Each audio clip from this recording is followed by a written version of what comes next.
दोस्तों, आप सभी लोग जानते ही होंगे बैक्टीरिया कितनी तरह की बीमारियां फैलाते हैं और बैक्टीरिया हमारी सेहत और इम्यूनिटी के लिए भी खतरा बन सकते हैं। क्या आप जानते हैं कि इन बैक्टीरिया से निपटने के लिए कई अलग अलग एंटीबायोटिक्स की ज़रूरत पड़ती है। साइंटिस्ट हमेशा उसके लिए रिसर्च करते ही रहते हैं और इन सब में करोड़ों रुपयों का खर्चा होता है। क्या बैक्टीरिया सच में इतने खतरनाक होते हैं? अगर हम इमेजिन करें जिस तरह करोड़ों साल पहले डायनासोर पृथ्वी से गायब हो गए, उसी तरह से बैक्टीरिया भी धरती से गायब हो जाएं तो क्या होगा? मान लो पृथ्वी पर कुछ ऐसा परिवर्तन हो कि एक भी बैक्टीरिया अस्तित्व में ना रहे, तो आपने सोचा भी नहीं होगा ऐसा होने के बाद दुनिया किन किन समस्याओं से जूझेगी।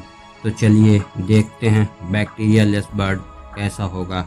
हेलो दोस्तों, मैं हूं राहुल और आपने लॉगिन किया है गैलेक्सीज फैक्ट। जैसे ही सारे बैक्टीरिया धरती से खत्म हो जाएंगे तो सबसे पहले असर हमें बायोलॉजिकल वेस्टेज पर देखने को मिलेगा, क्योंकि सारे बैक्टीरिया इन बायोलॉजिकल वेस्ट को रिसाइकिल करने का काम करते हैं और अब बैक्टीरिया नहीं है तो रिसाइकलिंग नहीं होगी। बैक्टीरिया बायोलॉजिकल डिकम्पोजर भी होते हैं जो इन बायोलॉजिकल वेस्ट को डिकम्पोज करते हैं। अब चूंकि बैक्टीरिया नहीं है तो ये वेस्टेज साफ़ नहीं किए जा सकेंगे, क्योंकि वे कभी अपने आप से ख़त्म नहीं होते। दोस्तों, सीधी सी बात यह है, न्यूट्रिएंट साइकिल पूरी तरह से डिस्टर्ब हो जाएगी।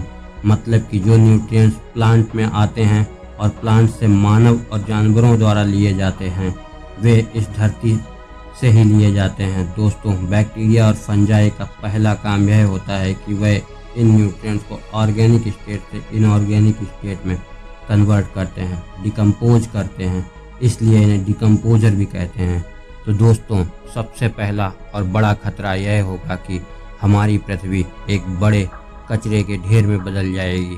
बायोलॉजिकल वेस्ट धरती पर वैसे के वैसे पड़े रहेंगे, मिनरल्स की रिसाइकलिंग नहीं होगी, और जब मिनरल्स की रिसाइकलिंग नहीं होगी तो प्लांट्स को न्यूट्रिएंट्स की कमी का सामना करना पड़ेगा।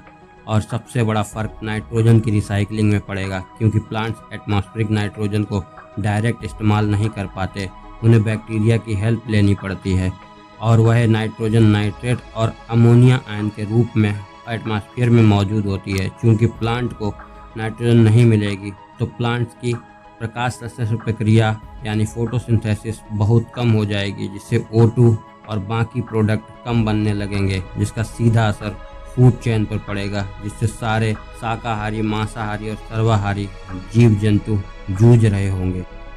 तो दोस्तों, इस सब के चलते भूखमरी के कारण जानवर और इंसान मरने लगेंगे, पॉपुलेशन कम होने लगेगी। दोस्तों, कई जानवर तो ऐसे हैं जिन्हें अपने भोजन को पचाने के लिए बैक्टीरिया की मदद लेनी पड़ती है, जैसे कि काऊ एंड बफलो। इन जानवरों में कंपाउंड स्टमक पाया जाता है, जो बैक्टीरिया ना होने पर अपने फूड को डाइजेस्ट नहीं कर सकते। तो गाय और भैंस जैसे एनिमल वो एकदम से ख़त्म हो जाएंगे। दोस्तों, और क्या मानव पर कोई असर नहीं पड़ेगा? ऐसा नहीं है, मनुष्य को बीमारियां होने का खतरा और भी बढ़ जाएगा, क्योंकि वायरस का इन्फेक्शन बढ़ चुका होगा और बॉडी की इम्यूनिटी को बैक्टीरिया सेंसिटाइज करते हैं। क्योंकि वायरस के प्रति आपका इम्यून सिस्टम मॉडिफाई करने की कोशिश करेगा, लेकिन परेशानी यह होगी आपकी आंत में कई सारे बैक्टीरिया पाए जाते हैं, वे बैक्टीरिया एकदम से ख़त्म हो जाएंगे। तो आपकी आंत वायरस के ग्रो करने के लिए एक बहुत अच्छी जगह बन जाएगी, क्योंकि पहले बैक्टीरिया वायरस से कम्पीट कर रहे थे, लेकिन अब जब बैक्टीरिया नहीं है तो हमें बीमारियां होने का खतरा और भी बढ़ जाएगा। और हम सभी जानते हैं वायरल डिजीज का इलाज करने के लिए एंटीबायोटिक्स बेहतर मेडिसिन नहीं है। दोस्तों, और क्या क्या हो सकता है, क्या आपने कभी सोचा है? तो दोस्तों, कई सारे उद्योग खत्म हो जाएंगे। जैसे कि हम बात करें कि कई सारी इंडस्ट्रीज जहां बैक्टीरिया का बड़ा रोल होता है, जैसे मिल्क इंडस्ट्रीज, एंटीबायोटिक इंडस्ट्रीज आदि बंद हो जाएंगी, क्योंकि बैक्टीरिया के बिना दूध और दही और पनीर नहीं बनाया जा सकता, और बैक्टीरिया नहीं होंगे तो एंटीबायोटिक्स इसके लिए बनाई जाएंगी।